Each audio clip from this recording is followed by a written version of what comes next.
नमस्कार, मी तेजल चौकेकर खोत. लोकशाहीच्या यशोगाथा या विशेष कार्यक्रमात तुम्हा सगळ्यांचं मनापासून स्वागत करते.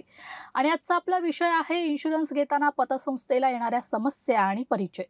तर याबाबत माहिती देण्याकरता आपल्यासोबत स्टुडिओमध्ये उपस्थित आहेत मानसी चंद्रचूड मॅम. नमस्कार मॅम, तुमचं या कार्यक्रमात खूप खूप स्वागत. नमस्कार. धन्यवाद. तुमच्याशी चर्चा करण्याआधी मी थोडक्यात तुमची ओळख करून देते. मानसी चंद्रचूड या एक इन्व्हेस्टमेंट बँकर आणि व्हेंचर कॅपिटलिस्ट आहेत, ज्यांच्या fintech, fashion defence tech, e commerce आणि ट्रॅव्हल टेक कंपन्यांमध्ये इन्व्हेस्टमेंट्स आहेत. त्यांना फायनान्शियल इन्व्हेस्टमेंटमध्ये insurance, mutual funds, equity bonds या फील्ड्सचा अनेक वर्षांचा अनुभव आहे. बिझनेस इन्शुरन्स स्पेसमध्ये त्यांचा पोर्टफोलिओ उत्तम आहे. ग्रामीण भागातील कर्ज वितरण पद्धती आणि त्यामध्ये असलेले रिस्क फॅक्टर्स इन्शुरन्सच्या माध्यमातून कसे कमी होऊ शकतात यामध्ये त्यांचा सखोल अभ्यास आहे. ग्रामीण भागातील पतसंस्था त्याच्या लोन रिकव्हरी रेट कसे सुधारू शकतात आणि प्रोसेस सोपी कशी करू शकतात यावर मानसी यांच्याकडे अनेक पर्याय उपलब्ध आहेत. चला तर मग चर्चेला सुरुवात करूया. मॅम, तुमचं मी पुन्हा एकदा स्वागत करते आणि माझा पहिला प्रश्न तुम्हाला विचारते की या लोन्स घेणारा जो व्यक्ती असतो त्याचा नैसर्गिक मृत्यू कव्हर केला जातो का? इन शॉर्ट, हो, कव्हर केला जातो. आता हे आपण सगळं करतोय कशासाठी, मी थोडंसं बॅकग्राऊंड देते, म्हणजे आपल्याला कळेल की आपण नुसता नैसर्गिक मृत्यू किंवा नुसतं ॲक्सिडेंटल डेथ जे म्हणतात ते आपण सगळं ऑल एनकम्पासिंग सगळं कव्हरेज मिळालं पाहिजे कोणालाही. So I just give you a little bit of background. पतपेढ्या ज्या आहेत ह्या बेसिकली गावाखेड्यात जे आहेत रुरल लाईफमध्ये ते basic first line of financial institutions आहेत. आता कोणालाही कर्ज हवं असतं किंवा कोणालाही पैसे जेव्हा लागतात, तुम्ही घर खरेदी करायचं असेल, एखादं दुकान चालवायचं असेल, एखादं वर्कशॉप डेअरीचं युनिट काढायचं असेल किंवा नुसतं शेतीसाठी सुद्धा जरी का कर्ज लागत असेल तर लोक पहिलं जातात ते एका पतपेढीकडे जातात. पण आता इतक्या वर्षानंतर झालं आहे असं की एकेकाळी महाराष्ट्रामध्ये 16,000 पतपेढ्या होत्या आणि त्यातल्या आज उरलेल्या आहेत फक्त 6,000 पतपेढ्या. अच्छा. ह्याचा प्रॉब्लेम असा झाला आहे की मेट्रो सिटीजमध्ये किंवा मेट्रोजमध्ये आलेले आहेत मोठमोठ्या बँका, प्रायव्हेट बँका, आणि ह्या प्रायव्हेट बँका मागच्या एक 20 वर्षात त्यांनी जे काही प्रॉडक्ट्स आणलेले आहेत, म्हणजे आता तुम्ही प्रोडक्ट बघितलं गेलं तर तुमचीच बँक तुम्हाला सारखे कॉल्स करून काही ना काहीतरी विकायचा प्रयत्न करते. लोन्स हा एक प्रॉडक्ट सोडला तर त्यांच्याकडे इन्शुरन्स असतं, त्यांच्याकडे म्युच्युअल फंड असतं. मग ते म्हणतात की तुम्ही आमच्याकडनं गोल्डसुद्धा घ्या. आता जेव्हा ह्या प्रोडक्टचं डायव्हर्सिफिकेशन होतं, मग ते त्या बँकांचे रेव्हेन्यू स्ट्रीम्स जे आधी फक्त 2 होते ते आता त्याचे 15-20 रेव्हेन्यू स्ट्रीम्स झालेले आहेत. आता तसंच पतपेढ्या तशा वाढलेल्या नाही आहेत आणि त्यांचे जे काही रेव्हेन्यू स्ट्रीम्स आहेत ते आता 2च आहेत. एक म्हणजे मेंबरशिप कोणी घेतली तर ते मेंबरशिप घेतात, म्हणजे काय, ते पैसे डिपॉझिट करतात, शेअर्स घेतात त्या पतपेढीचे. आणि दुसरं म्हणजे की जेव्हा मेंबर्स लोन घेतात तेव्हा मग ते लोनचे जे काही इंटरेस्ट येतो ती एक दुसरी रेव्हेन्यू स्ट्रीम झाली. पण ह्या पलीकडे काही रेव्हेन्यू स्ट्रीम्स नाही. दुसरा प्रॉब्लेम जो होतो तो असा आहे की कोणीतरी लोन घेतलं आणि काहीही झालं, वेदर त्यांचा अपघात झाला, अपघाती मृत्यू झाला किंवा मृत्यू झाला आणि अपघात झाला, की अपघात झाल्यानंतर त्या माणसाला जर का त्याच्या पुढे पलीकडे कधी कामच करता आलं नाही पैसे कमवायला, तर तो लोन फेडणार कसं? ठीक आहे. तर ते जेव्हा NPAs होतात आणि मग ते NPA वाढत वाढत वाढत जातात तेव्हा मग त्या पतपेढीला अवघड पडतं की चालवायचं कसं.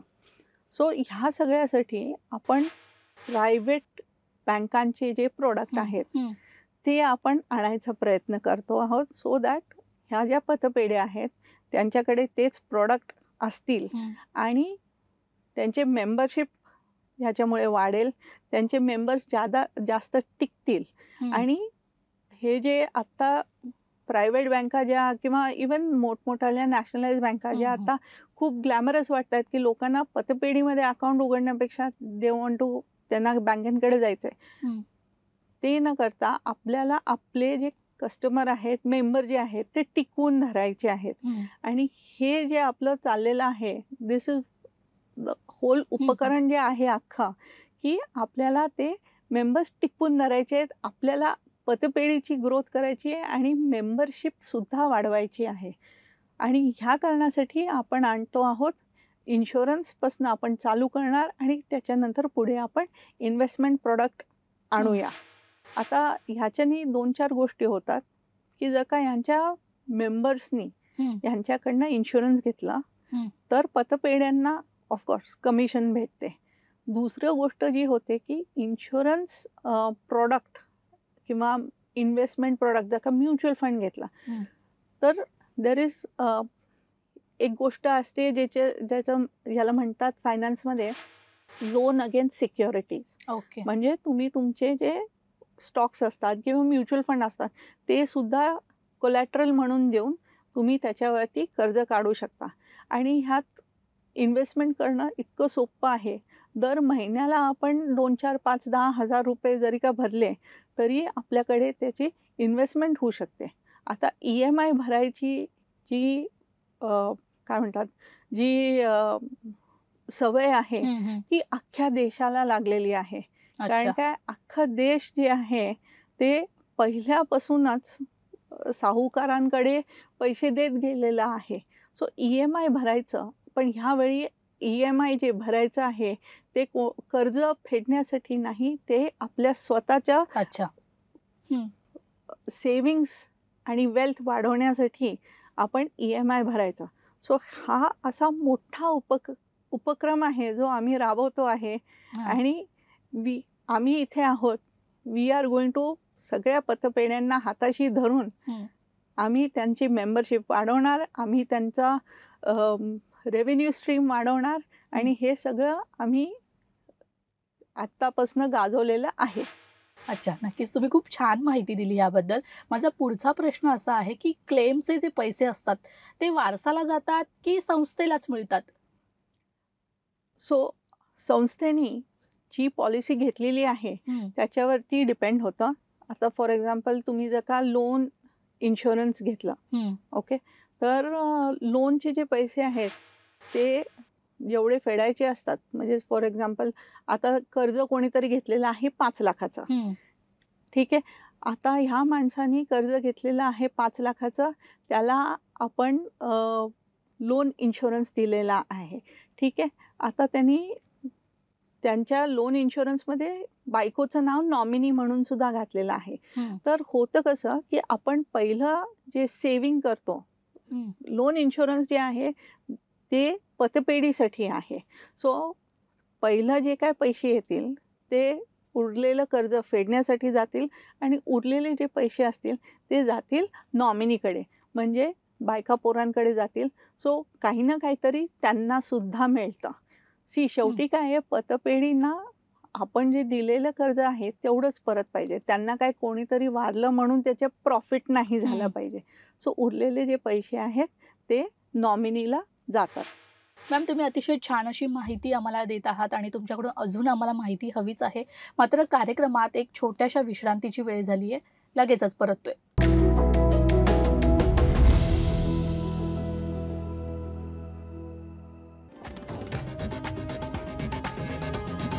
आपण पाहताय लोकशाही मराठी. ऐका, पहा, जागरूक रहा.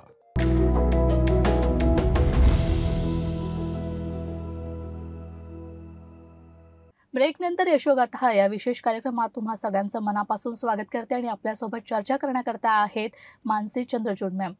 मॅम, माझा पुढचा प्रश्न असा आहे की संस्थेने पैसा कर्जदाराच्या वारसाला देणं आवश्यक आहे का? इन शॉर्ट हो.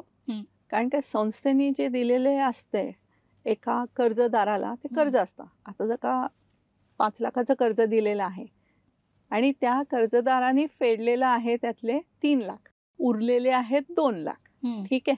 आता ते कर्जदाराची जर का काही कारणास मृत्यू झाली, हम्म. ओके, तर शेवटी संस्था काय तिथे त्यांचे पैसे घेऊन लाभ स्वतःचा करायला बसलेले नाहीये. अर्थात. संस्था जे उरलेले आपलं कर्ज आहे ते फेडून घेते आणि बाकीचे जे पैसे आहेत ते संस्थेने आयडियली त्या नॉमिनी जे कोण आहे त्यांना असे दिले पाहिजेत. आता ह्यात होतं कसं की आपण 2-4 सिनारिओ जे आहेत ते त्याच्याबद्दल आपण जरा विचार करू शकतो. मेन म्हणजे की जर का एखाद्या कर्जदाराने कर्ज फेडलंच नाही बरं का, म्हणजे 5 लाखाचं कर्ज घेतलं, मे बी 2-4 हप्ते भरले, त्याच्यानंतर काहीतरी प्रॉब्लेम झाला, त्यांना काही कर्ज फेडता आलं नाही, तर ऑब्व्हियसली संस्थेने आणि त्याच्यानंतर त्यांचा जर का त्यात मृत्यू झाला तर ऑब्व्हियसली संस्थेने स्वतःचं जे काही क्लेम असेल की ठीक आहे 4.5 लाख रुपये जे आहेत ते त्यांनी नक्की ठेवून घ्यायचे स्वतःकडे. इन दॅट केस मग आपल्या जे फॅमिली असते त्यांना द्यायची काही गरज नाही आहे, कारण काय ते आहे. पण ह्याच्याने होतं कसं की काही काही लोन्स असतात ज्याला कोलॅटरल असतं, सिक्युरिटी असते. काही काही लोन्स असतात ज्यांना कोलॅटरल किंवा सिक्युरिटी नसतेच. तर इन दॅट केस संस्थेचं नुकसान नाही होत ज्या लोन्सला सिक्युरिटी नसते. आता काही काही संस्था अशा सुद्धा असतात की जे पूर्ण कर्ज माफ करून टाकतात. इन केस ऑफ डेथ ते माफ करून टाकतात. पण बाकीच्या सगळ्या संस्थांना हे परवडतं असं नाही आहे. शेवटी संस्था इज देअर मेंबर्ससाठी काहीतरी करायचं किंवा त्यांची लाईफस्टाईल किंवा त्यांचं आयुष्य भलं होण्यासाठी म्हणून संस्था आपण निर्माण केलेली आहे. पण संस्थेचं नुकसान झालं की सगळ्या मेंबर्सचं नुकसान होतं. संस्था बंद झाली की सगळ्या मेंबर्सचं नुकसान होतं, कारण की शेवटी त्यांनी पैसे देऊन ते शेअर्स विकत घेतलेले असतात. म्हणून आपण संस्थेला वाचवायचं पहिलं. लोन इन्शुरन्स जे आहे ते जेवढं लोन घेतलेलं असतं आपण असं सुद्धा इन्शुरन्स घेऊ शकतो की जिथे लोन कमी जसं होत जातं तसं इन्शुरन्ससुद्धा कमी होत जातो. जसं आपण शहरात होम लोन घेतो फॉर एक्झाम्पल, आपल्याकडे रिड्युसिंग बॅलन्स होम लोन असतं, तसंच रिड्युसिंग बॅलन्स इन्शुरन्ससुद्धा असतो. म्हणजे जर का 50 लाखाचं लोन घेतलं आणि त्याच्यानंतर आपण ते कमी कमी करत आलो, 30 लाखाचं जर लोन उरलं आहे तर असा सुद्धा इन्शुरन्स आहे की फक्त 30 लाखाचा इन्शुरन्स उरला पाहिजे. ओके. सो असे सुद्धा इन्शुरन्स अवेलेबल असतात आणि ते आता आम्ही आणतो आहोत पतपेढ्यांसाठी, जे बाकी आत्ता कोणीही करू शकत नाही, जे बाकी आत्ता कोणी करत नाही. मोठमोठाले ब्रोकर्स आहेत आणि त्यांच्याकडे हे प्रोडक्ट नाही आहेत. हे प्रोडक्ट फक्त आम्ही आणतोय आपल्या लोकांसाठी. मॅम, माझा पुढचा प्रश्न असा आहे की समजा कर्जदाराने कर्ज फेडण्यास टाळाटाळ केली तर पॉलिसीचा काही फायदा होतो का? कर्जदारांनी जर का कर्जच भरलं नाही तर ही टेक्निकली जी बिझनेस रिस्क आहे ती बिझनेस रिस्क आहे पतपेढीची. ती रिस्क कर्जदाराची नाही आहे किंवा ती इन्शुरन्स कंपनीची बिझनेस रिस्क नाही आहे. सो त्यात इन्शुरन्स काहीच करू शकत नाही. ओके. आता तुम्ही विचार करा की मी होम लोन घेतले किंवा मी संस्थेकडनं एखादं कर्ज घेतलं, मी ते कर्जच फेडत नाही आहे, पण मी जिवंत आहे ना. मग त्यात इन्शुरन्स कंपनी काय करू शकते? तसंच त्यात म्हणजे चूक बेसिकली कोणाचीच नाही आहे, पण इन्शुरन्स कंपनी जर का कर्जदारांनी कर्जच फेडलं नाही तर त्यात इन्शुरन्स कंपनी काही करू शकत नाही. इन्शुरन्स कंपनीचं फक्त काम आहे की एखाद्याची मृत्यू झाली किंवा एखाद्याची ॲक्सिडेंट झाला तर इन्शुरन्स कंपनी काही करू शकते. पण कर्जदारांनी कर्ज फेडलं नाही, विलफुल डिफॉल्टर ज्याला म्हणतात, ते जर का कोणी झालं तर त्याच्यासाठी कोणी काहीच करू शकत नाही. मॅम, मला एक तुम्हाला प्रश्न करायचा आहे जो सर्वसाधारण लोकांना खूप कनेक्टेड असतो की समजा एखाद्या व्यक्तीचा कार ॲक्सिडेंट, बाईक ॲक्सिडेंट किंवा असा ॲक्सिडेंट झाला असेल आणि त्याला हॉस्पिटलाइज करावं लागलं असेल आणि त्याला खूप मेजर ऑपरेशन करायला लागते. त्यावेळेस काहींची परिस्थिती असते, काहींची नसते. तर अशा वेळी जेव्हा त्या पेशंटला पॉलिसीची गरज असते त्या पॉलिसी मिळू शकते का आणि तुमच्याकडून काय मदत होऊ शकते त्यांना? आमच्याकडनं मदत होते पतपेढीला. अच्छा. पतपेढी जी आहे ती त्यांनी आपल्या मेंबर्सना सांगावं की आम्ही टाय अप केलेला आहे मनी विथ मानसीशी, ग्रेपसीड कन्सल्टन्सी, आणि आम्ही मग त्यांच्या मेंबर्सना फोन करतो की आम्ही अशा अशा पतपेढीमधनं बोलतो आहोत आणि आम्ही तुमच्यासाठी असे असे पॉलिसी ऑप्शन्स आणलेले आहेत. आता आपल्याकडे मेडिकल इन्शुरन्स असतो, त्यात अख्खी फॅमिली कव्हर करतो. सो आपण जर का एक 5 लाखाचा मेडिकल इन्शुरन्स घेतला असेल आणि इन केस ॲक्सिडेंट झाला, हॉस्पिटलायझेशन झालं, ह्यात प्रेग्नन्सी आणि डिलिव्हरी सुद्धा कव्हर होते. सो असं नाही आहे की फक्त ॲक्सिडेंटमध्येच किंवा ॲक्सिडेंटमुळे हॉस्पिटलायझेशन झालं म्हणूनच नाही, पण कोणाला तरी बाळ होत असेल, good news in the family. पण आजकाल सी सेक्शन होतात किंवा इवन मोठमोठ्या हॉस्पिटलमध्ये जेव्हा आपल्याला काहीतरी एखादी क्रिटिकल डिलिव्हरी असते त्याच्यासाठी सुद्धा जेव्हा पैसे लागतात, सो हे सुद्धा कव्हर केलेलं जातं. नंतर अजून पॉलिसीज असतात ज्यात क्रिटिकल केअर इलनेस, एक साधारणतः 60पेक्षा जास्ती प्रॉब्लेम्स जे काय आहेत, किडनीचा प्रॉब्लेम असू शकतो, लिव्हरचा प्रॉब्लेम असू शकतो, हार्ट अटॅक येऊ शकतो, काहीही होऊ शकतं. सो हे 65 साधारणतः प्रॉब्लेम्स जे असतात ते कव्हर होतात. आणि ह्या सगळ्या ह्याच्यात आम्ही मदत करतो की आम्ही आता पतपेढी यांनी कधी आयुष्यात इन्शुरन्स विकलेला नाही आहे स्वतःच्या मेंबर्सना, पण आम्ही त्यांना म्हणतो की आम्ही तुम्हाला हाताशी पकडतो, आपण तुमच्या मेंबर्सना सगळ्यांना इन्शुरन्स देऊया.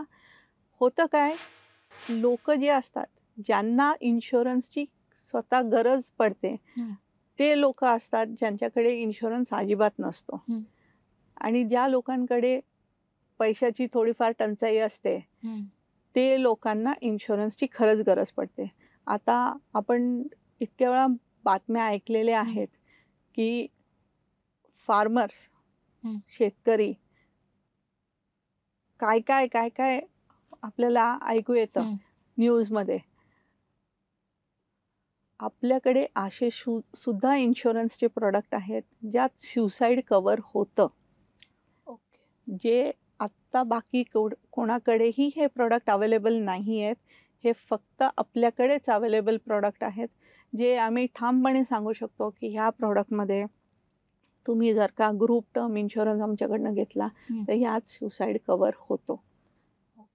सो म्हणजे परिस्थिती कधी कधी माणसाची खूप बिकट होते, त्यांना कधी प्रॉब्लेम येतो, त्यांना माहिती नाही की तो प्रॉब्लेम फेस कसा करायचा, आणि एकाला प्रॉब्लेम झाला की त्याचा असा डॉमिनो इफेक्ट होतो की एकामुळे त्याचे कुटुंब, कुटुंबाने घेतलेले लोन्स, मग त्याच्यामुळे ती पतपेढी, आणि त्याच्यानंतर आजूबाजूचे, मग यांना प्रॉब्लेम झाला की बाकीच्या शेतकऱ्यांना प्रॉब्लेम होतो त्या एरियामधले.